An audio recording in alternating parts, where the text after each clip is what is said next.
un invitado de lujo con nosotros, el doctor Edgar Ramírez Jaramillo. Es un estimadísimo colega del IMP. Y voy a decir brevemente una semblanza del doctor Ramírez Jaramillo. Él es físico de formación, él estudió en la Facultad de Ciencias de la UNAM, la carrera de Física. Después hizo un doctorado en Ciencia e Ingeniería de Materiales en el Instituto de Investigaciones en Materiales, también aquí en la UNAM. Y la tesis doctoral que desarrolló tuvo que ver con el desarrollo de un simulador de flujo multifásico para predecir la depositación de parafinas en tuberías, que es un tema muy complejo, muy difícil de resolver, y quizás nos hable de eso hoy, un poco, no lo sé. Es actualmente investigador activo en el IMP, tiene 20 años de experiencia dentro de esa institución en las áreas de producción y aseguramiento de flujo. Actualmente es el líder de la especialidad en la gerencia de ingeniería de yacimientos. También es responsable del laboratorio de aseguramiento de flujo del Centro de Tecnología para Aguas Profundas. Y ustedes saben que aguas profundas es un tema muy central, muy importante y muy complejo también. Por otra parte, es responsable técnico de la red de soluciones para crudos pesados y extrapesados. Es un proyecto muy grande que hay hoy en el país. Él es el líder de ese proyecto. Y bueno, finalmente la parte académica. Tiene múltiples artículos publicados y numerosísimas tesis de licenciatura, de maestría y doctorado dirigidas. Edgar, por favor.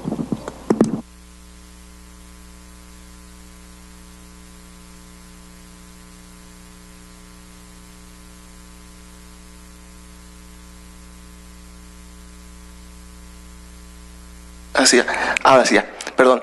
Muy buenas tardes. Bueno, antes que nada, muchas gracias por la invitación. Realmente es un placer estar aquí con ustedes compartiendo un poco de las experiencias que hemos adquirido a lo largo de estos años en este tema. Voy a platicar un poco sobre unos aspectos que hemos estado trabajando en el IMP y que son parte del desarrollo del proyecto que estamos llevando en conjunto con la UNAM, aquí con el doctor Enrique, que tiene que ver con la aplicación de productos químicos para mejorar el transporte de aceites pesados. Este proyecto está enmarcado en lo que es la red de soluciones para crudos pesados que llevamos en consorcio con la Universidad de Calgary y en el que participan un total de 10 instituciones. Son 9 instituciones nacionales y la Universidad de Calgary, incluyendo Pemex, incluyendo el Cinvestav y otras instituciones que, bueno, están de alguna forma aportando conocimiento y experiencia para poder resolver este problema. En el caso de esta presentación, bueno, este es el temario que voy a tocar. Básicamente me voy a enfocar a lo que es el transporte y tratamiento de aceites pesados y extrapesados, que como sabemos es un tema actual, puesto que mucha de la problemática que tenemos en la actualidad en la producción de hidrocarburos se va a centrar y se va a centrar en lo que es este tipo de aceites. Sabemos que debido a la complejidad que presentan estos, hay que buscar soluciones multifacéticas, multidisciplinarias, en los cuales se pueden aportar diferentes puntos de vista y con esto llegar a conclusiones para obtener soluciones más viables que puedan ayudar al transporte. Voy a hablar un poco sobre lo que es la aplicación de productos químicos. Como sabemos, una de las grandes vertientes que se tienen en cuanto a la tecnología que se ha desarrollado actualmente para poder producir y transportar estos aceites se basa en la aplicación de productos químicos. Hay muchos mitos alrededor de estos. Vamos a platicar un poco de las experiencias que hemos tenido.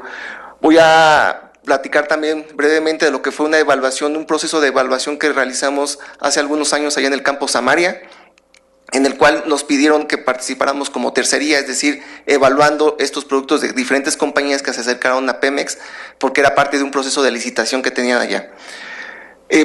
Voy a platicar también de lo que es la propuesta de metodología que tenemos para evaluar estos productos, puesto que sabemos que la manera en que se hace actualmente no es tal vez la correcta, y esto se ve reflejado cuando se aplican los productos químicos en campo, ¿sí? Muchas veces estos productos fallan y tal vez no sea porque son malos o que no sirvan, sino simplemente por la forma en que están aplicados no sea la correcta.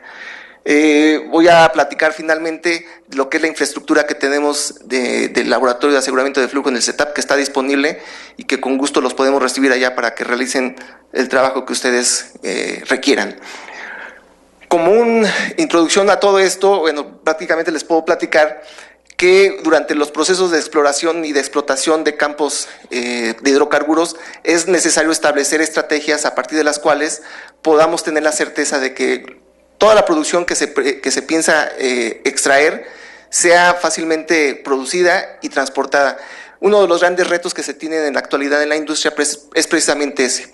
¿Cómo hacer que los aceites pesados y extrapesados que vamos a empezar a producir y que en algunos ya están produciéndose, que son aceites que sabemos de alta viscosidad, cómo se puedan, que estos sean posible o sea factible moverlos, ya sea una vez que llegan a la superficie? El problema de este tipo de hidrocarburos no reside en el pozo, ni en el yacimiento. ¿Por qué? Porque, bueno, por las altas temperaturas las viscosidades son relativamente bajas. El problema reside una vez que pasan por la tubería o por el estrangulador en la cabeza del pozo y se van por las líneas superficiales. Ahí mucho se ha observado que durante ciertos periodos del día, principalmente en la noche cuando la temperatura se abate bastante por abajo de los 25 grados, el fluido deja de fluir. ¿Por qué? Porque se alcanzan ciertas condiciones del hidrocarburo que hace que aumente tanto su viscosidad que prácticamente se vuelve una piedra y por lo tanto ya no fluye. Entonces, el objetivo de este trabajo es precisamente analizar y ver primero cuáles son las tecnologías que se tienen disponibles actualmente y a partir de ahí, bueno, seleccionar las que sean las más óptimas, tanto técnica como económicamente, para poderlas aplicar en casos prácticos en campo. Una de esas soluciones que se tienen en la actualidad, como les decía, pues es precisamente la aplicación de productos químicos. Los productos químicos, más adelante vamos a tocar el tema, son productos que se sintetizan a partir de polímeros, copolímeros o algunas otras moléculas que sirven para diferentes fines. Podemos encontrar productos químicos que se aplican, por ejemplo, como mejoradores de flujo. Su naturaleza es tal que lo que producen en algunos casos es un flujo tipo anular, en el cual se genera una película que se pega o se adhiere a la tubería, a la pared de la tubería, a la pared interna, y eso permite que se reduzca mucho la fricción y por lo tanto el fluido pueda fluir de mejor manera. Hay otros productos que son como por ejemplo reductores de viscosidad que básicamente actúan como disolventes, en los cuales al mezclar el aceite pesado con este tipo de productos bajan la densidad y por lo tanto mejoran la movilidad. Tenemos otros que atacan o trabajan más a lo que es nivel molecular, como son inhibidores de parafinas, inhibidores de asfaltenos. Sabemos que uno de los grandes, básicamente el problema de la alta viscosidad no es otra cosa más que el reflejo a nivel termodinámico de la formación de una fase sólida. Esta fase sólida se alcanza debido a cambios de presión y temperatura. Como sabemos, el hidrocarburo, el petróleo como tal, es una mezcla multicomponentes que está compuesto por componentes no hidrocarburos como es el sulfídrico, como es el CO2, el nitrógeno, componentes hidrocarburos ligeros como el metano, etano, etcétera, intermedios y pesados, los cuales en su mayoría ya son parafinas de alto peso molecular, y además tenemos también otros componentes que son no hidrocarburos como los asfaltenos, y son no hidrocarburos porque en algunos casos contienen lo que son los heteroátomos, que son átomos principalmente de metal. Entonces, estos componentes son los que dan, a la larga, son los que generan los problemas de movilidad de los hidrocarburos. Entonces, uno de los grandes retos que se tiene al desarrollar estos productos químicos es precisamente atacar los mecanismos principales que inhiban y que permitan inhibirlos de tal forma que generen un comportamiento adecuado del fluido. ¿Y cuál es el comportamiento adecuado? Bueno, que se asegure la movilidad del hidrocarburo desde lo que es el yacimiento hasta los puntos de entrega.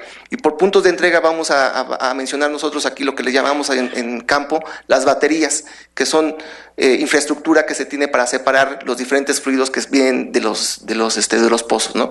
Sabemos que el proceso de producción es bastante complejo porque generalmente lo que se hace ya en el campo pues es un conjunto de pozos que están ubicados en la misma zona geográfica, lo que le llamamos una pera.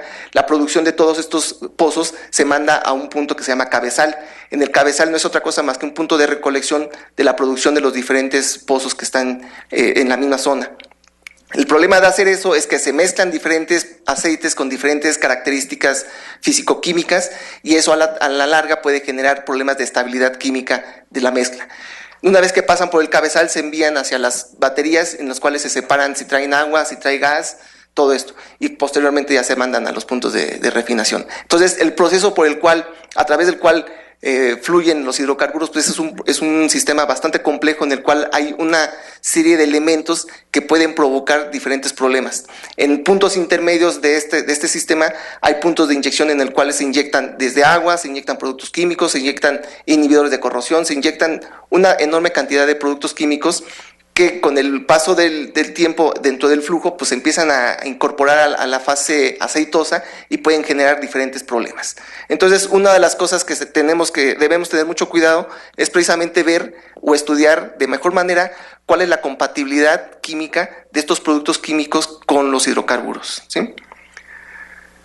Bueno, para empezar el tema me gustaría tocar un aspecto que es importante y que, bueno, no se ha tocado con mucha insistencia en lo que es la industria, pero para mí considero que es una parte esencial para entender el comportamiento de estos hidrocarburos, el comportamiento principalmente hidrodinámico.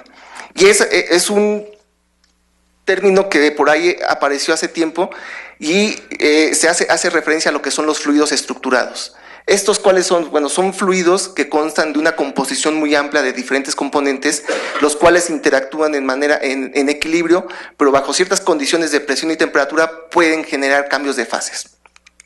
Este comportamiento es típico y nosotros podemos observar si hacemos estudios, por ejemplo, de tipo reológico, en el cual si nosotros hacemos una medición de viscosidad como función del esfuerzo, de la velocidad de corte, podemos ver cómo la estructura que conforma el aceite o el fluido empieza a deformarse a medida que nosotros empezamos a aumentar la velocidad de corte. Entonces empezamos con una estructura definida que tiene el fluido en reposo y esta va deformándose, va cambiando a medida que aumentamos la velocidad o la fuerza de deformación, hasta que podamos llegar a tener estructuras pues bastante adecuadas, en los cuales el resultado es que vamos a tener una viscosidad muy baja de este fluido.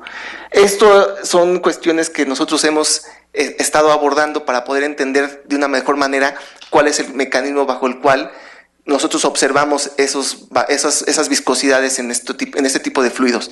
Y esto es muy adecuado, ¿por qué? Porque sabemos que las estructuras químicas de los componentes que conforman el hidrocarburo pues son muy variadas, son muy vastas y son de diferentes tamaños y diferentes características. Hay muchas evidencias que se han estado reportando en diferentes lugares en los cuales, por ejemplo, al hacer este tipo de estudios para diferentes tipos de fluidos, al observar este decaimiento en la viscosidad, lo que esto se ve reflejado a nivel molecular pues es precisamente una deformación. Sabemos que existen diferentes mecanismos a partir de los cuales podemos deformar las estructuras moleculares, que pueden ser ensanchamiento, rompimiento, etc. Entonces, es muy claro que cuando nosotros sometemos nuestro fluido a una cierta velocidad de corte, bueno, el resultado va a ser generar unas estructuras, otra vez a nivel molecular, que sean propensas o más bien propicias para un mejor funcionamiento o un mejor movimiento del fluido. También mucho va a depender el comportamiento de la viscosidad del tipo de estructuras y del tamaño que tengamos dentro del fluido. Aquí tenemos un estudio en el cual se ve el comportamiento de la viscosidad aparente como función de la velocidad de corte para diferentes distribuciones de tamaño de partícula que tenemos dentro del fluido. Entonces podemos ver que cuando tenemos dispersiones o distribuciones donde tenemos pocos o más bien componentes que tienen la diferencia de tamaño es muy pequeño, el comportamiento de la viscosidad pues es bastante grande, pero a medida que empieza a hacerse más vasto, es decir, empezamos a tener más componentes con diferentes tamaños de partícula, entonces el comportamiento de la viscosidad empieza a decrecer de acuerdo a este comportamiento que aquí se presenta. Bueno, eso es a grandes rasgos la introducción respecto al comportamiento de los fluidos como función de su viscosidad. Bueno, lo que hemos nosotros visto en general es que existen al menos 3 mecanismos principales a través de los cuales nosotros podemos reducir la viscosidad de un fluido. Estos mecanismos, son un mecanismo térmico, uno mecánico y uno químico, ¿sí? Cualquier otro que por ahí pudieran surgir necesariamente tendría que ser una combinación de estos. Nosotros, por cualquiera de estos o por los 3 o combinaciones de estos, podríamos asegurar la reducción de un fluido en general, cualquiera que ustedes me digan.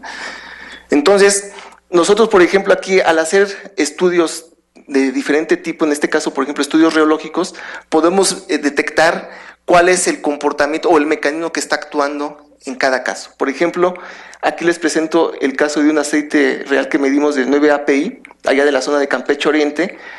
A una velocidad de corte fija medimos su viscosidad como función de la temperatura y pues obviamente observamos este comportamiento que es el típico que vamos a observar. Entonces, esta sería una manifestación del comportamiento o del mecanismo térmico a partir del cual podemos reducir la viscosidad.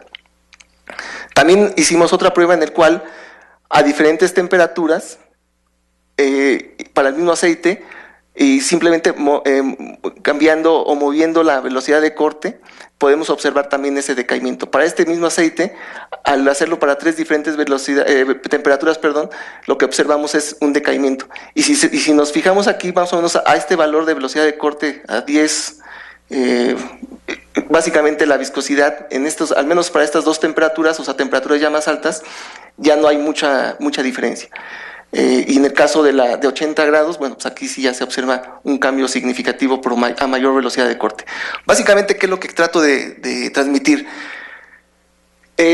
Cuando nosotros estamos hablando de evaluar, por ejemplo, el comportamiento o el desempeño de un producto químico que está destinado a mejorar la movilidad de un aceite o a reducir su viscosidad, debemos ser muy precavidos, muy cuidadosos de poder estudiar y poder cuantificar precisamente el efecto de ese producto. Porque aquí, como de acuerdo a lo que les muestro en estas figuras, es muy fácil poder confundirse, ¿no? Y pensar que cuando nosotros hacemos la mezcla a una cierta dosificación y medimos su viscosidad, es muy fácil poder decir, pues sí se observa un cambio, pero este cambio podría deberse a un mecanismo térmico o podría deberse también a un mecanismo mecánico. Entonces, la pregunta que surge aquí, ¿cuál es el comportamiento que nosotros vamos a esperar cuando estamos aplicando, cuando queremos evaluar el desempeño de un producto químico? Quitando o haciendo a un lado el comportamiento o los efectos de los mecanismos térmicos y mecánicos. Bueno, aquí es el mismo aceite en el cual nosotros estamos poniendo para diferentes velocidades de corte y de temperatura el comportamiento. Entonces observamos otra vez aquí un decremento en la viscosidad importante, pero esto puede deberse tanto al aspecto mecánico como al aspecto térmico. Entonces, si nosotros queremos saber con mayor precisión cómo funciona o cómo está actuando el producto químico, ¿qué es lo que tenemos que hacer? Bueno, pues aquí es donde surge la pregunta, o sea, ¿qué tipo de estudios tenemos que hacer para poder llegar a ese entendimiento y poder evaluar sobre todo el comportamiento y el desempeño del producto químico? Esa es realmente una tarea muy, muy complicada, muy difícil y que bueno, mucho del trabajo de lo que les voy a platicar hoy se centra en eso, en determinar o definir algunos mecanismos o algunas metodologías experimentales para poder evaluar y poder decir con mayor precisión qué es lo que tenemos que esperar cuando nosotros hagamos la evaluación y solamente considerar el efecto químico del producto, ¿sí? Bueno, antes de continuar, déjenme presentarles brevemente lo que son las principales tecnologías que se emplean actualmente en la industria o las más conocidas y que se emplean precisamente para fines del transporte de los hidrocarburos. Bueno, aquí lo que vemos nosotros que el objetivo pues, es precisamente estos 3 que se pueden aquí distinguir en general: reducir viscosidad, mejorar la calidad del crudo y reducir fricción. ¿Sí? Estos son los 3 elementos a los cuales siempre se persigue atacarlos y abordarlos de alguna forma. En este caso me voy a enfocar al primero, que es reducción de viscosidad, porque está relacionado con el tema de los productos químicos, y vamos a ver estas tecnologías que se han desarrollado hasta el momento. Hay más, pero bueno, esas son de las más conocidas: dilución por gas, calentamiento, emulsión e inhibidores de fases sólidas. Brevemente les comento que lo que es la dilución de gas no es otra cosa más que un proceso en el cual se recupera el gas que se produce en el pozo, se manda a un compresor para presionar y se inyecta en las líneas superficiales. Básicamente lo que se está haciendo es inyectar el gas, es como si fuera un sistema artificial que se coloca al fondo de pozo, pero en este caso es un sistema que se pone en superficie. ¿Para qué? Para que cuando la producción o el aceite llegue o pase después del estrangulador, se inyecte en ese punto y se pueda bajar la densidad y por lo tanto mejorar su movilidad. Es una tecnología que se utiliza ya por hace mucho tiempo y que, bueno, en algunos casos sí da buenos resultados. También depende mucho de las características de los aceites. En el caso, por ejemplo, de los aceites pesados y extrapesados, sabemos que estos aceites se producen a RGA muy bajas, es decir, relaciones gas-aceite. ¿Qué quiere decir? Que el contenido de gas es muy bajo en comparación con el líquido y por lo tanto este tipo de tecnologías pues no sería muy viable. ¿Por qué? Porque el volumen de gas que podríamos recuperar es muy bajo. El otro pues, es calentamiento del crudo. Básicamente lo que se hace es poner una serie de resistencias a lo largo de la tubería o de las tuberías para mantener una cierta temperatura del aceite, evitar que esa temperatura caiga por debajo de los puntos de formación de parafinas o de asfaltenos o de algún otro componente pesado, y también para asegurar una baja de viscosidad del aceite, y con eso asegurar también que va a tener una mejor movilidad desde que llega a la cabeza del pozo y se va por las líneas superficiales. El otro, que es calentamiento de crudo, pues es básicamente lo mismo, pero esto ya es en concreto el aceite que se produce en el pozo se pasa a través de unos equipos en los cuales se calienta el aceite por arriba de cierta temperatura y esto se manda ya a la superficie. Entonces es otra manera también de asegurar una baja viscosidad y por lo tanto una mejor movilidad. Hay otros sistemas, y estos son más empleados en lo que son producción costa afuera, que son calentamiento por aislamiento térmico, es decir, las tuberías se ponen ciertos revestimientos externos con los cuales se asegura la temperatura. Hay otros métodos que se llama también, por ejemplo, pipe, que no es otra cosa más que una tubería metida dentro de otra tubería donde hay un espacio anular, y en ese espacio anular se inyecta un fluido que se mantiene a cierta temperatura, y con eso se asegura que la temperatura del hidrocarburo, bueno, se mantiene por arriba de cierto valor. Esas son algunas tecnologías. Otra también que se utiliza, pero no es tan frecuente por los riesgos que conlleva, pues es precisamente lo que es la generación de emulsiones del aceite. Hay diferentes formas de cómo emulsionar la mezcla de aceite y agua. Uno, cuando tenemos formación de emulsiones aceite en agua, agua en aceite, o las mixtas, que son agua, aceite en agua. En cualquiera de estos casos, siempre lo que se busca es tener una emulsión agua en aceite, aceite en agua, y esto lo que nos va, lo que eso permite pues es mejorar la movilidad. El problema de este tipo de tecnologías radica en corriente arriba, es decir, cuando queremos romper las emulsiones para poder tratar el hidrocarburo, ahí es donde nos enfrentamos a los problemas principales. ¿Por qué? Se ha observado que las emulsiones que se generan en aceites muy pesados pues son muy estables, son completamente estables, y por lo tanto su rompimiento en algunos casos no es posible. Y ahorita van a ver en la evaluación que hicimos de los productos químicos, se evaluó el comportamiento de unos desemulsificantes y prácticamente ninguno pasó la prueba. Entonces, bueno, estas son otras tecnologías que se pueden utilizar. Sin embargo, pues hay que hacerlo con mucho cuidado para saber hasta qué punto tenemos o podemos asegurar que la emulsión que se genere sea estable el tiempo suficiente como para poder después romperlo con mayor facilidad. Tenemos otros que ya están más enfocados a lo que son productos químicos, y en este caso particular sean a los inhibidores. Los inhibidores no son otra cosa más que productos que son moléculas que se desarrollan para retrasar el punto de formación o el once de formación de las fases sólidas o componentes de alto peso molecular, en particular de las parafinas y de los asfaltenos. En algunos casos estos productos también se pueden ver como dispersantes de fase.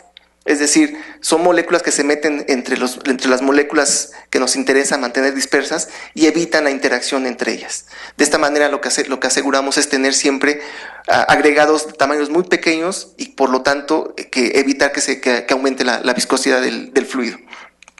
Hay de diferentes naturalezas, de diferente marca, pero lo importante es asegurar que estos productos precisamente eviten la formación o la agregación de las fases sólidas. Una forma en que se evalúa, bueno, pues es esta tradicional, es decir, con vasos de precipitado a condiciones ambientales. Esto ya hemos visto que no es viable, que no es factible y que no debe de hacerse así. ¿Por qué? Porque esto siempre nos da resultados erróneos, ¿sí? El problema es que cuando estos productos se llevan a condiciones de pruebas piloto o pruebas en campo, pues generalmente siempre fallan. ¿Por qué? por las características del fluido que puede degradarse a altas temperaturas, por la presencia del agua, por la presencia de la sal, por la presencia de altos contenidos de sulfídrico, de CO2, etc. Entonces todos esos elementos hacen que estos productos sean ineficientes a la hora de su aplicación. Entonces por eso siempre es recomendable hacerlo en diferentes etapas, en diferentes escalas, para asegurar que cuando lleguen estos productos y se vayan a emplear en campo, bueno, sean lo suficientemente compatibles y estables para que puedan tener un buen resultado. ¿Sí? Bueno, tenemos también lo que son los inhibidores de asfaltenos, que es básicamente la misma naturaleza que los inhibidores de parafinas, actúan bajo el mismo esquema. Básicamente lo que hacen es meterse entre las moléculas de asfaltenos y evitar que éstas se aglomeren, o sea, las mantienen siempre dispersas, ¿sí? Hay otros productos químicos que también funcionan como reductores de fricción. Pues básicamente el objetivo de estos es generar una película en lo que es en la pared interna de la tubería, y esta película, al estar en contacto con el hidrocarburo, pues reduce significativamente la fricción y por lo tanto, bueno, mejora la movilidad. Uno de los grandes temas que se han estado estudiando es que el problema de la depositación, aquí es importante hacer mención que la precipitación y depositación son fenómenos diferentes, uno no necesariamente conlleva el otro. La depositación es que una vez que se han formado los sólidos que se han precipitado y que se han agregado y que han migrado hacia la pared, se pegan en la pared. Bueno, uno de los aspectos que es responsable de que aumente ese depósito en las paredes de la tubería es precisamente la rugosidad. A mayor rugosidad que tenga la tubería, pues va a ser mayor la posibilidad de que se formen los depósitos y que estos crezcan de una manera más importante. Acordémonos que la descripción de la depositación de sólidos conlleva una serie de fenómenos o de mecanismos más bien que involucra lo que son difusión molecular tipo FIC, difusión por corte y difusión a través de la capa de gel, ¿sí? Entonces son mecanismos que se ven mejorados ante superficies que son muy rugosas o que tienen mucha porosidad. Entonces, bueno, eso es una de las cuestiones que siempre se ataca, que se está abordando en la actualidad, y una manera de hacerlo pues es desarrollando recubrimientos tipo epóxico para el interior de las tuberías, y con eso tener un terminado pues casi tipo espejo en el cual se reduzca el área disponible para que se adhieran las partículas, y con eso, bueno, se asegure que no se van a depositar dentro de la tubería, ¿sí? Y bueno, pues el objetivo de esto es precisamente, como les comentaba, generar estas capas dentro de la tubería, de tal manera que cuando se hacen las corridas del diablo, la famosa limpieza de las tuberías, bueno, se mejore y sea más factible poder remover cualquier residuo que pueda estar presente en la tubería, ¿sí? Bueno, esas son las principales tecnologías. Hay otras, como les decía, que están, por ejemplo, la aplicación de magnetos. Esto hasta hace algunos años se aplicaron con mucho éxito en unos pozos allá en la región marina, con los cuales se pudo inhibir la formación de asfaltenos. Un poco la historia fue que uno de los pozos que se producen, me acuerdo que era el Canap 101, de los pozos ahí de la región marina, muy productivos, alrededor de 4 o 5 mil barriles diarios, pero la gran dificultad es que cada mes se tenía que cerrar el pozo porque se tapaban la tubería, ¿no? Entonces, y todo eso era por depositación de asfaltenos. Nos tocó hacer el estudio de lo que es la parte de caracterización, medimos la envolvente de asfaltenos. En aquella época se utilizaron los datos del gradiente dinámico, presión, profundidad, ubicamos la zona donde estaban formando esos depósitos, y la solución que se propuso fue implementar magnetos. Es decir, los magnetos no es otra cosa más que trozos de tubería que están hechos con material paramagnético que generan un campo magnético. Se pusieron en la tubería como parte del aparejo en diferentes profundidades, y el resultado fue que en más de 5 años no se volvió a tocar ese pozo. Ajá. Tiempo después pues ya le perdimos la pista, ya no supe más de él, pero eso ha sido uno de los grandes logros de ese tipo de tecnología. Años después se implementó también acá en agua dulce. Sin embargo, en el activo 5 Presidente, sin embargo, ahí no tuvo mucho éxito porque se colocó a nivel de líneas superficiales, donde ya el problema pues ya era muy, muy complicado poderlo tratar. Entonces, bueno, se quedó ahí, pero sigue siendo una buena opción ese tipo de tecnología. Y una de las cosas que en lo particular me gusta es que son tecnologías que no requieren estarse constantemente ni inyectando ni cambiando ni nada. Si una vez que se pone, ahí se deja trabajar y bueno, ese hasta que termine su tiempo, ¿no? Entonces, bueno, esa es una de las grandes opciones que se tienen. Bueno, regresando un poco a lo que son los productos químicos que se emplean para el transporte. Nosotros hemos trabajado ahí en el instituto en diferentes momentos y bueno, la hipótesis a la que llegamos allá fue la siguiente. Si nosotros consideramos que un producto químico va a funcionar de acuerdo a lo que se especifica, entonces si nosotros estamos constantemente agregando cierta dosificación de este producto en el aceite, lo que tendríamos que observar es una reducción significativa de la viscosidad como función de la dosificación de este producto, ¿sí? Entonces, si este sería el comportamiento original del aceite sin producto químico, estas líneas que están acá tendrían que ser necesariamente el comportamiento que nosotros vamos a observar o que tendríamos que medir como función de la dosificación hasta que lleguemos a un valor límite. Abajo de ese valor, pues prácticamente ya no vamos a encontrar, no vamos a tener mayor reducción si nosotros seguimos agregando el producto. ¿Y qué es lo que vamos a observar? Pues vamos a poder generar inclusive una inversión de fase, en el cual si la fase continua es el hidrocarburo y la fase discreta va a ser el producto químico, a medida que seguimos agregando más producto químico, vamos a generar la inversión y de tal forma que ahora la fase continua podría ser el producto químico y la fase discreta, la fase dispersa, pues sería el aceite, cosa que bueno, y eso ya no sería viable, ¿sí? Bueno, los antecedentes de la aplicación de este tipo de productos químicos y la evaluación del mismo, bueno, ya tiene bastante tiempo. Aquí les quiero presentar este trabajo que se hizo en el 2003, ya hace algún tiempo. Fue presentado por estos investigadores, son investigadores daneses, los cuales se abocaron a evaluar alrededor de 12 productos químicos inhibidores de parafinas. Lo aplicaron a aceites del Mar del Norte y lo que querían ver era precisamente determinar cuál era la concentración óptima a partir de la cual se podía alcanzar una reducción, la máxima reducción de la viscosidad de las muestras que se estuvieron evaluando. Entonces, básicamente aquí lo que nos decían es que en este trabajo se estableció que los inhibidores de parafina en algunas ocasiones pueden agregar, o sea, que se agregan en los aceites con alto contenido de parafinas, se agregan para minimizar los problemas del transporte. Esto me gustó mucho, ¿por qué? Porque bueno, fue uno de los resultados que nosotros obtuvimos cuando llevamos el proyecto ahí en Samaria. Vimos que el problema del transporte de los aceites ahí de ese campo no era tanto un problema de alta viscosidad, sino más bien un problema de formación de parafinas. Entonces, esto está muy de acuerdo a esto que nosotros observamos, ¿no? Entonces, bueno, se identifican como de la naturaleza de productos inhibidores de parafinas como aquellos que son modificadores de cristales, de ceras, detergentes y dispersantes. Entonces, esos son básicamente los tres grupos principales que vamos a tener de inhibidores de parafinas.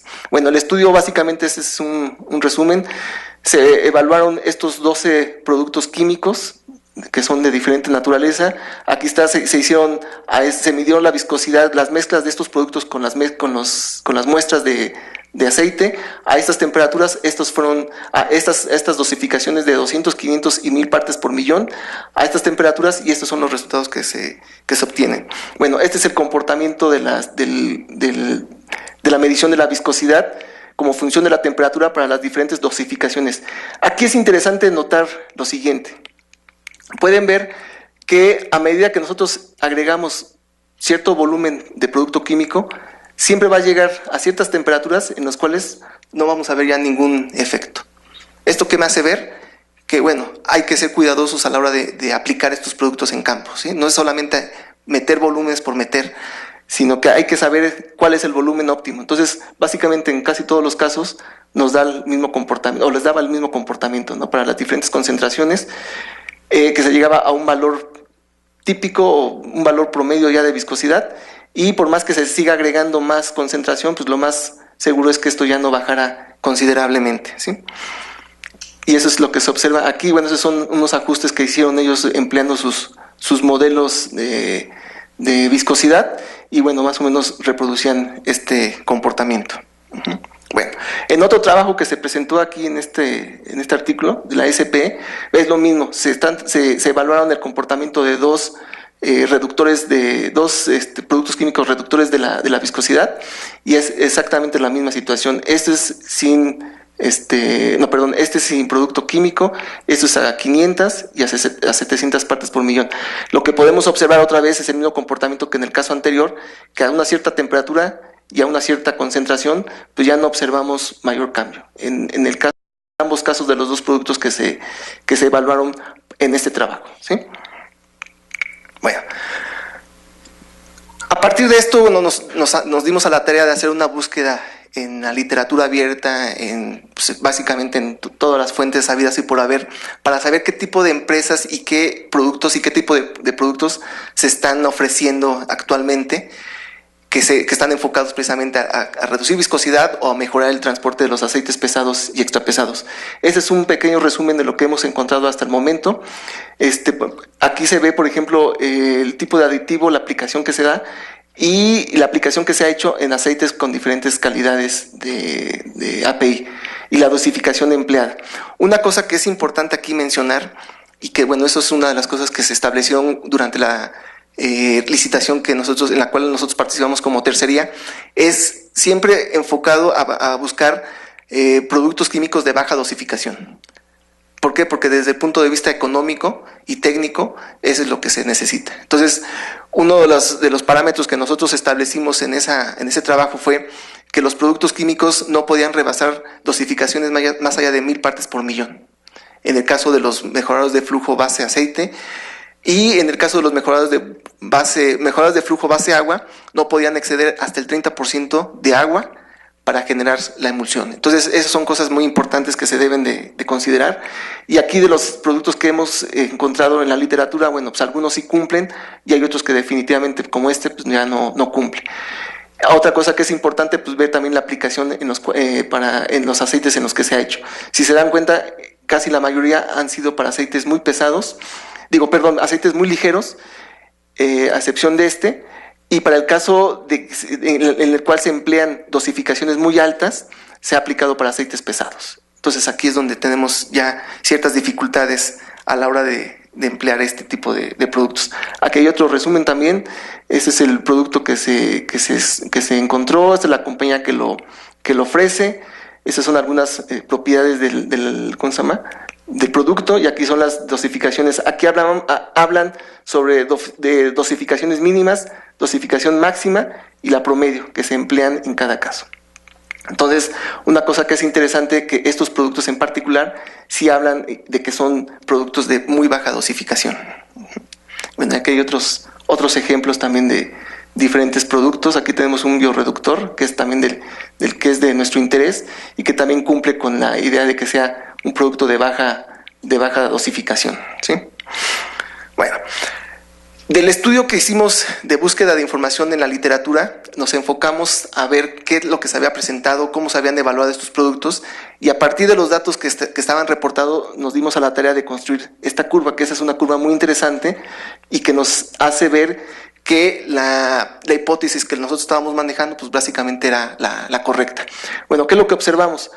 En los casos que se estudiaron para diferentes temperaturas, lo que observamos era este comportamiento típico de la viscosidad como función de la concentración de producto químico.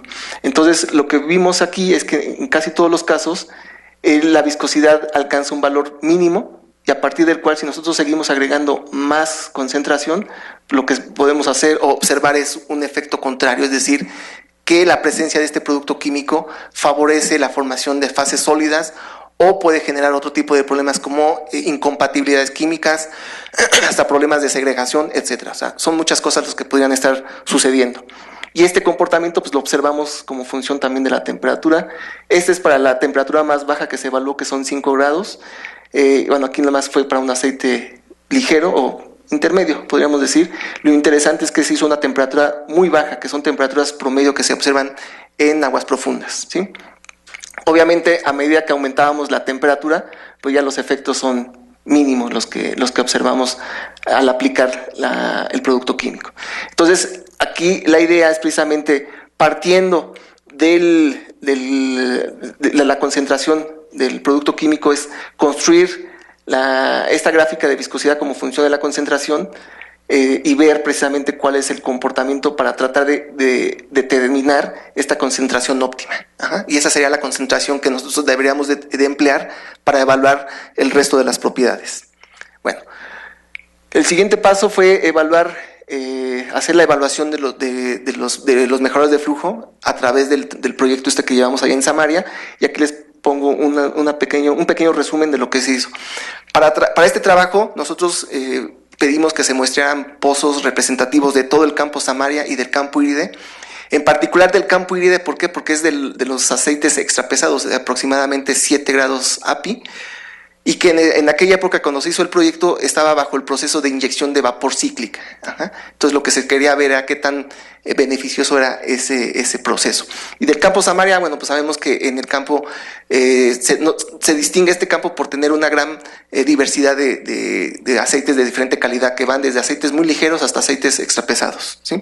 Entonces en total se muestrearon 60 y tantos pozos, pero se descartaron algunos y finalmente nos quedamos con 50 muestras, a los cuales se hicieron todos los estudios que ahorita les voy a presentar a continuación.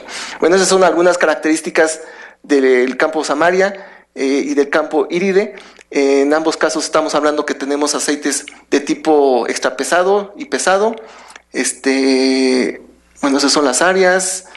Bueno, es información más o menos general. Bueno, los pozos, estamos hablando que son pozos someros, que van allá, no más allá de 2.300 metros de profundidad. Eso también genera otro tipo de situaciones ahí interesantes. Y los APIs, bueno, aquí en el caso IRIDE, pues va desde 5.5, y Samaria nos enfocamos a los aceites que iban de 8 hasta 12 API. Bueno, estas son otras características del campo. Este es el porcentaje de aceite que se tiene por sistema artificial. De aceite pesado, aceite extrapesado, podemos ver que en general casi todo el aceite, bueno, el campo tiene grandes reservas de aceite extrapesado. Bueno, aquí son otras características de cómo ha ido produciendo el campo hasta esta fecha, hasta 2015 aproximadamente. Y esas son algunos valores típicos que tenemos en API de aceite pesado y de aceite extrapesado en este campo. Bueno, el siguiente paso fue determinar una metodología ex profeso para ese campo, para ese proyecto, a partir de la cual nosotros pudiéramos tener elementos para evaluar el desempeño de los productos químicos de las empresas oferantes que se inscribieron en la licitación. Este fue un esquema muy general que propusimos. Básicamente lo que se hizo ahí fue pues recopilar la información de los pozos y del campo, ver algunos análisis de laboratorio que ya existían, algunos datos de interpretación de los resultados experimentales que se tenían y de los que nosotros generamos. Fue la evaluación de los mejores de flujo, y a partir de ahí se generó la metodología para evaluar los diferentes productos que también se quisieran emplear en el campo. Y bueno, de esto ya lo que dio por resultado fue la metodología que ahorita les voy a presentar. Bueno, un resumen muy breve fue que de todos los estudios que se hicieron, aquí está el número de pozos a los cuales se aplicaron. Hicimos estos 15 estudios, que fue determinación de agua libre, emulsionada, total y sedimentos, contenido de inorgánicos, contenido de parafinas cristalizables y totales, SARA, puntos de escurrimiento. Esto también se conoce como el pour point o el punto de nube. Obviamente viscosidad, densidad, algunas propiedades físicas del agua, propiedades químicas, etcétera, ¿no? También hicimos algunas curvas de termogravimétricas para determinar la compatibilidad desde el punto de vista térmico de estos productos en el aceite, y pruebas de separabilidad y pruebas de la mancha. Bueno, todo ese conjunto de pruebas son las que se aplicaron en estos pozos.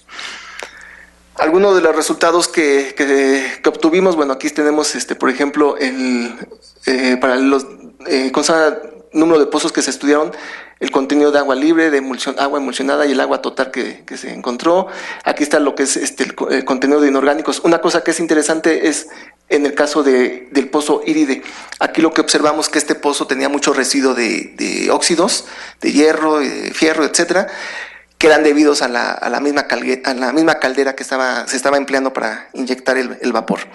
Este es otro comportamiento, otros resultados que obtuvimos de los estudios. Aquí lo que nos llamó mucho la atención es que el contenido del SARA, o sea, lo que son asfaltenos, resinas aromáticas y saturados, está íntimamente ligado con lo que es el comportamiento de la parte de la viscosidad y de la densidad de los fluidos. A medida que aumenta, obviamente, estos componentes, pues aumenta también su viscosidad, ¿no? Entonces, en particular, lo que vimos fue el de las parafinas totales. Vimos que a mayor contenido de parafinas que son cristalizables, aumenta también la tendencia de la viscosidad de estos aceites. Bueno, esto es el comportamiento de la densidad y de la viscosidad. Aquí, bueno, tuvimos en algunos casos problemas para medir, puesto que los aceites eran demasiado viscosos y, bueno, se nos dificultó bastante, ¿no? Llegamos a medir viscosidades hasta casi 500,000 de centipoises. Bueno, tenemos aquí también resultados de los estudios de contenido de sólidos inorgánicos disueltos en la fase acuosa, en el agua. Y una cosa que definimos aquí o que vimos fue que en la mayoría de los casos de las muestras que se analizaron, el agua presente era de tendencia incrustante, es decir, que forman incrustaciones, que es otro problema también que viene a afectar o a complicar más el comportamiento de estos aceites, ¿no? O sea, el alto contenido de parafinas cristalizables y además la presencia de agua con tendencia incrustante. Entonces ahí teníamos un fenómeno de coprecipitación de sólidos orgánicos e inorgánicos. Fue los análisis SARA que hicimos, análisis de termogravimetría que aplicamos a estos aceites. Básicamente era nada más para saber, identificar las zonas de oxidación a alta temperatura, a baja temperatura, y ver si esto también podía generar algún efecto por la presencia del mejorador de flujo o de los mejoradores de flujo. Aquí se tomó un producto químico de los que se evaluaron. Este es su estudio termogravimétrico, y este es el del aceite Samaria 35, en el cual lo hicimos para diferentes concentraciones de este producto químico, y básicamente lo que observamos, que a excepción de esta concentración donde aquí observamos un fenómeno térmico diferente al que ya se había observado, vemos que es completamente compatible en todos los casos, ¿sí? Bueno, aquí es un poco la reología de estos aceites. Aquí lo que podemos observar otra vez, que presenta un comportamiento completamente no newtoniano, pues es la muestra del pozo Iride, por ser un aceite extremadamente pesado, ¿sí? Entonces, pues, lo demás tiene un comportamiento más o menos normal, o newtoniano, por decirlo así. Bueno, esta es la propuesta de la metodología que empleamos para evaluar el producto químico en esa licitación, en el proyecto de Samaria. Básicamente empezábamos con la recopilación de muestras, la ficha técnica de los productos que se iban a evaluar y la recopilación de información. Solicitamos al activo la información de campos y de estudios previos, esta información que está aquí, y bueno, de aquí nos abocamos a tomar las muestras utilizando como criterio que los cortes de agua, FW es el corte de agua, fueran en estos 3 intervalos, menores a 10, con cortes de agua entre 40 y 60, y con cortes de agua arriba de 80, y eso para tener una mejor idea de cómo se comportaba el producto químico, ¿sí? Después nos fuimos a hacer las pruebas preliminares, todas estas que están aquí. Se obtuvieron los resultados, se definieron pruebas e intervalos de valores adecuados para la evaluación del producto. Aquí se hizo utilizando resultados de los estudios de laboratorio, y se definieron las pruebas a emplear para evaluar el desempeño del producto químico. Aquí lo que hicimos fue también pruebas de compatibilidad, empleando estas que están acá, y también se hicieron estas pruebas para los mejoradores de flujo que se trabajaron. Se procedió a hacer la evaluación de los productos químicos, se tuvo los resultados y se sacaron las conclusiones. Bueno, los resultados son los siguientes. Básicamente aquí esta es la viscosidad de los aceites, las 5 muestras que se emplearon. Esto es viscosidad, y estos son resultados de índice de fluidez. Aquí el índice de fluidez lo definimos como la masa que se recupera en promedio como función más bien, el tiempo que tardamos en recuperar esta masa. Y con eso sacamos el índice, y este es el punto de partida que usamos para evaluar el comportamiento. Y bueno, estos ya son los resultados de la evaluación. En todos los casos lo que observábamos es que a temperaturas muy altas, o a temperaturas, aquí definimos 2 temperaturas de evaluación, 45 grados, 70 grados, y vimos que en la mayoría de los casos a temperatura alta, pues obviamente todos los productos funcionaban bastante bien, pero ya a temperatura más baja, 45 grados, es donde empezábamos a observar la deficiencia, es decir, no se alcanzaba la reducción que se había establecido. Nosotros para este caso establecimos que la reducción de viscosidad aplicando el producto mejorador de flujo base aceite tenía que ser aproximadamente el 40% del valor original, y para los mejoradores de flujo base agua tenía que ser aproximadamente el 60% del valor. Aquí tenemos los resultados para lo que es el índice de fluidez.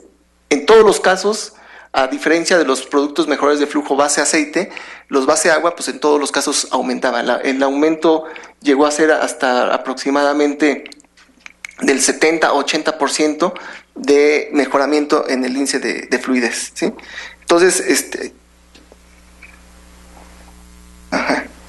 y eso lo que mostró fue entonces que, bueno, en el caso de los mejores de flujo base aceite, pues prácticamente ninguno pasó la prueba y todos se quedaron descartados.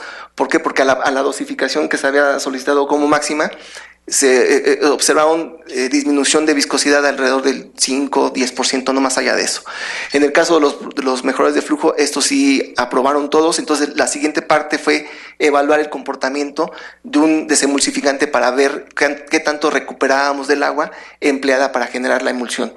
Ahí fue donde todos los productos evaluados, pues ninguno pudo pasar la prueba, porque lo que se observó es que la máxima recuperación que observábamos era alrededor de un 12% del agua empleada para hacer la emulsión. Entonces, por esa misma razón, todos los productos quedaron descartados y no fueron aprobados para su siguiente evaluación, que era ya en campo.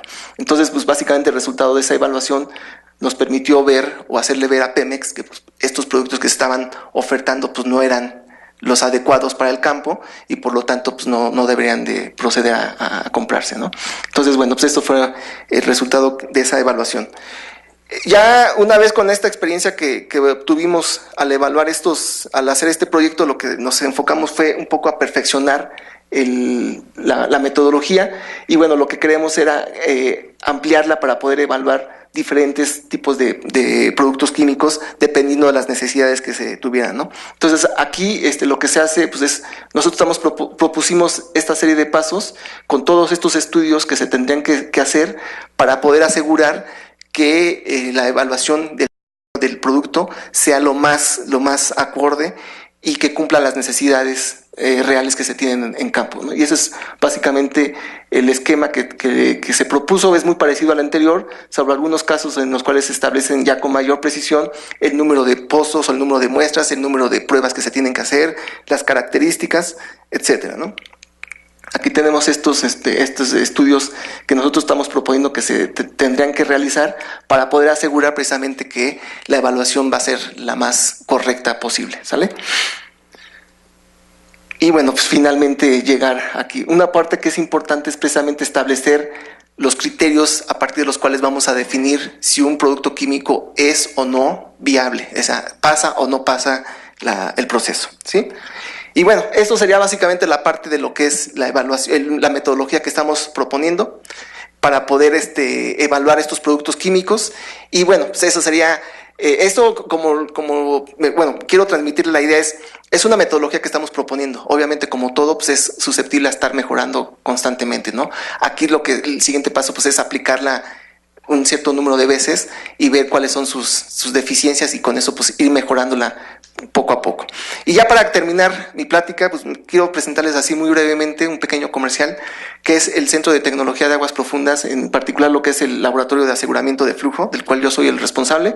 Y bueno, el objetivo de este laboratorio y de todo el centro pues es brindar apoyo tecnológico y técnico a la industria petrolera, no solamente ya a Pemex, sino ya en general a todos los operadores que estén llegando al país, a partir del cual nosotros podemos proporcionarles servicios, estudios y todo tipo de pruebas que estén relacionados con la caracterización físico-química, tanto termodinámica como hidrodinámica, de aceites sin importar la naturaleza. Es decir, podemos nosotros abordar aquí desde gas y condensado hasta aceites extrapesados.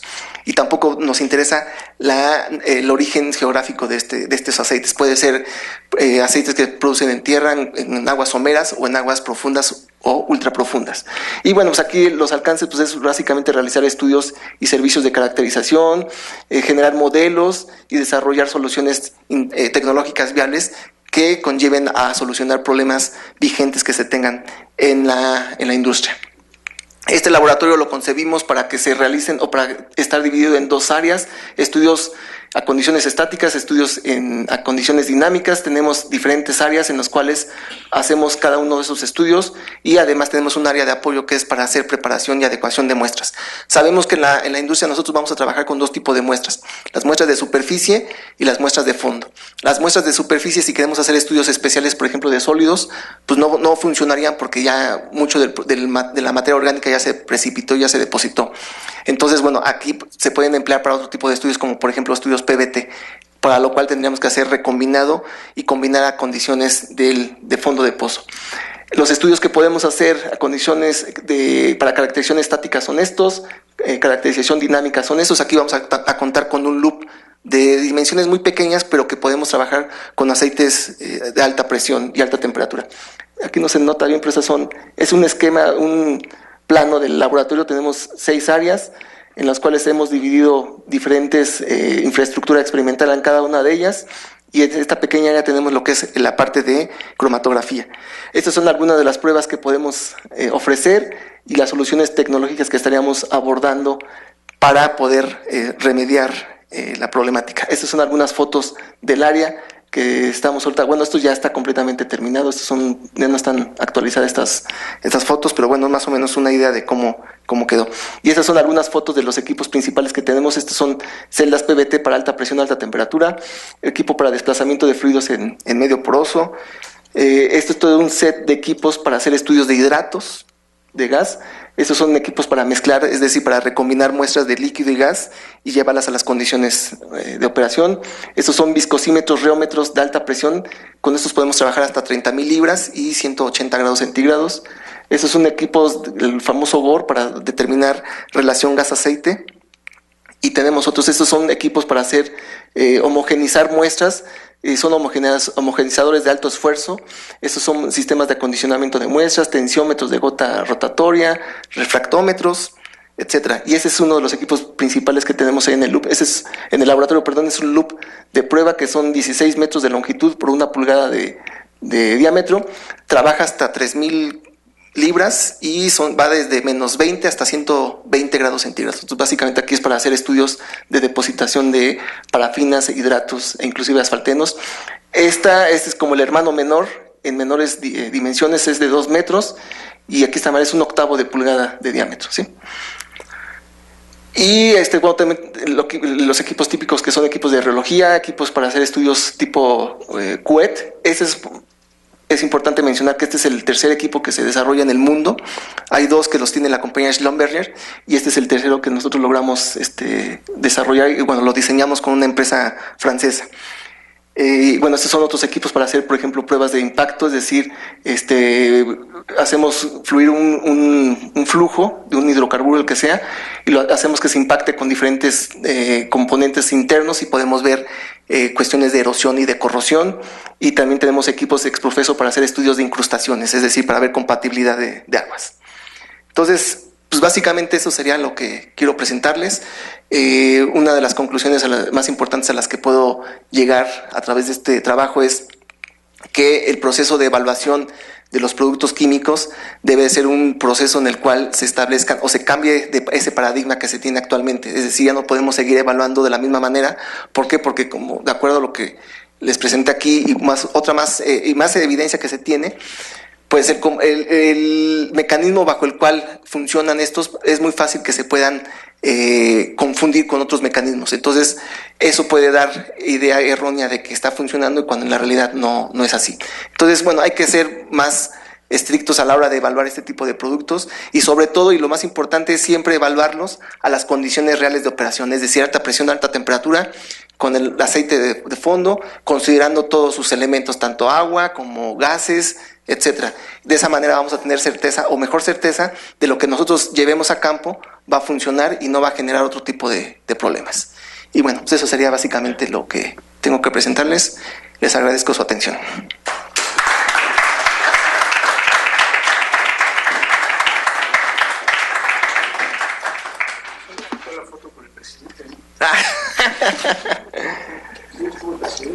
Sí. ¿Preguntas? Doctor, muchas felicidades por su presentación. Muchas gracias. Yo soy civil, entonces mis preguntas no van orientadas a la parte técnica, sino a experiencias que he tenido en relación con este tipo de estudios. Hace unos 6 o 7 años, el gerente de operaciones de Pemex, de PEP, Amado Astudillo, no sé si lo identifica. Sí. Ya venían haciendo ciertos trabajos con Yuri Fairuzov aquí en el instituto. Y por alguna razón quisieron que la Facultad de Ingeniería participara en un estudio. Y ese estudio era enfocado a construir un laboratorio a escala para estos análisis en Dos Bocas, Tabasco. Entonces, la primera pregunta que le voy a hacer, ¿por qué no se hizo en Dos Bocas, Tabasco y se hizo en Boca del Río? Sí, eso es lo que yo puedo preguntar. Y la segunda, se ve que la infraestructura que ustedes tienen es impresionante, ¿verdad? Y aquí el doctor Enrique Guzmán tiene otra. Facultad de Química con Simón López tiene otra. Y no conozco la de investigaciones en materiales, parece ser que también es importante. ¿Confluyen capacidades e instalaciones en lo que están haciendo, para ya viéndolo como país? Esa sería la segunda pregunta. Sí, muchas gracias. Efectivamente, bueno, la primera es ¿por qué no se hizo en Dos Bocas y se hizo en Veracruz? Bueno, en el caso del Instituto del Petróleo, este terreno en el cual se construyó ahorita el CETAP fue una donación que hizo el gobierno desde hace ya, no sé, 12, 15 años más o menos. O sea, desde entonces ya se había visualizado construir un centro de tecnología para aguas profundas, que en aquella época pues, era incipiente, o sea, realmente casi nadie hablaba de ese tema. Por algunas diversas internas al instituto y cuestiones políticas no se pudo generar el proyecto. Fue hasta que llegó ahí a la dirección del doctor Vinicio Suro que empezó a empujar otra vez esta idea de retomar la construcción del centro y bueno, fue cuando nos pidieron que hiciéramos el anteproyecto y bueno, eso ya dio por conclusión el centro. Desde el punto de vista operativo yo considero que, bueno, esa es una opinión ya muy personal, creo que es un punto estratégico ahí Veracruz, porque estamos exactamente a la mitad, casi a la mitad de lo que es la zona geográfica petrolera del país, ¿no? Del norte hacia el sur. Y además, bueno, por la infraestructura que se tiene ahí, bueno, considero que también es bastante buena. Y las dimensiones del terreno pues, son enormes, ¿no? O sea, el terreno donde está construido ahorita el CETAP, en su primera etapa, porque ahorita en la primera etapa se construyeron 5 laboratorios, pero en realidad el proyecto total son 12, que se van a hacer en etapas posteriores, son alrededor de 20 hectáreas. El IMP aquí en sede, aquí en 100 metros son 17, 14, algo así. O sea, está todavía más grande. Entonces, esas son de las razones por las cuales se decidió hacerlo ahí. Y bueno, desde el punto de vista estratégico, considero yo, es opinión personal, que es un punto importante, puesto que podemos movernos con facilidad hacia el sur o hacia el norte, ¿no? Y el segundo, la forma en que se concibió este laboratorio no es para competir con lo que se tiene ya actualmente en el país, sino es para, de alguna manera, complementar las capacidades que ya tenemos en todas las instituciones que se dedican a hacer trabajos en la industria, para la industria petrolera o para la industria energética en general. Yo conozco, bueno, no conozco físicamente, pero sí sé de aquí de la infraestructura que está en química, que está en materiales y todo eso. Y sí, básicamente son complementarias. La idea aquí no es, como les digo, no es competir, sino más bien es como unir esfuerzos. Este centro hay que verlo como una posibilidad más en la cual nosotros podemos brindar apoyo tanto a la industria como a los centros de investigación, la UNAM en particular. Y creo que ese espíritu de colaboración ahorita se ve reflejado a través de este proyecto que llevamos de la red aquí con el doctor Guzmán, en el cual amablemente nos invitó a participar para poder precisamente nosotros con las capacidades que tenemos acá en el IMP complementar con lo que ustedes hacen acá y poder dar por resultado un proyecto exitoso, que ese pues básicamente es el objetivo de esta red, ¿no? De esta red de conocimientos que tenemos con la Universidad de Calgary y con las otras instituciones. Entonces básicamente la respuesta sería pues la idea es complementar todo esto, no competir sino simplemente estar nosotros abiertos a la colaboración, todas bienvenida y pues ahora sí que estamos ahí a la orden y disponibles para que lo que ustedes requieran, con gusto apoyarlos, ¿no? Uh-huh. ¿Más preguntas?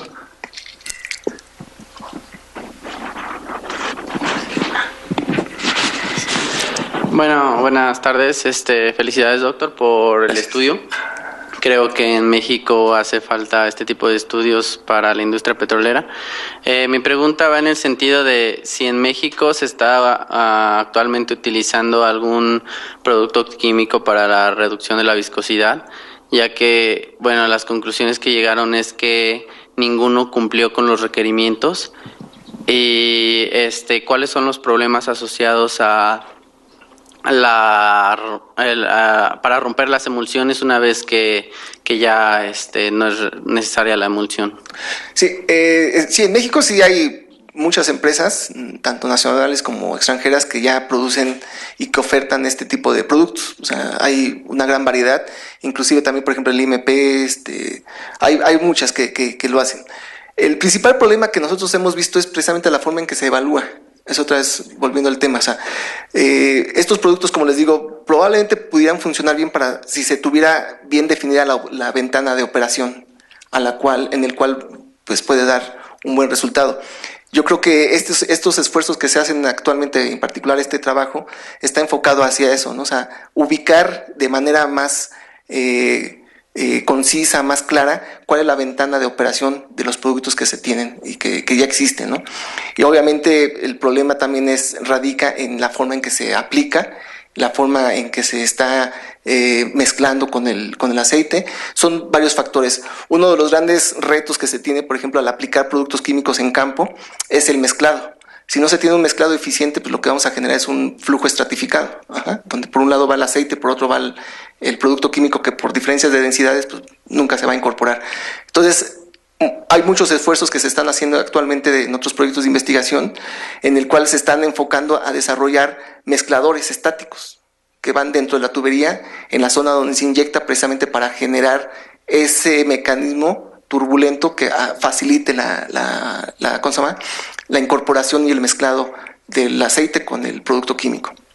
Entonces, otra vez, aquí no se trata de satanizar ni de decir, esto no sirve, no, sino más bien es como una oportunidad para ver e identificar cuáles son las ventanas de operación adecuadas para cada uno de los productos que se tienen. En el caso particular del proyecto que les presenté ahí en Samaria, pues bueno, dadas las condiciones que se establecieron en ese momento, pues no funcionaron y punto, o sea, no hay más hay que decir. Pero yo estoy seguro que, bueno, estas empresas, todos aprendimos mucho y obviamente pues siguen trabajando y mejorando sus formulaciones con el fin de precisamente llegar a tener productos pues cada vez más eficientes y de mejor calidad que puedan incorporarse ya al uso cotidiano en campo, ¿no? Y la otra parte de la pregunta era que... ¿Cuáles son los problemas? Los problemas de la emulsión. Lo que se ha observado es que para los aceites pesados y extrapesados, los surfactantes naturales que tienen estos aceites, pues básicamente son los asfaltenos y son los que generan una estabilidad tan fuerte de las emulsiones que difícilmente se llegan a romper. Cuando se hizo la evaluación, se evaluaron los productos químicos, desemulsificantes que llevaban las empresas, pero también se trató de hacer primero con un desemulsificante universal, que es el que manejan ahí en Pemex, y en ningún caso se pudo lograr. Es más, se metió a una centrífuga y tampoco se pudieron romper.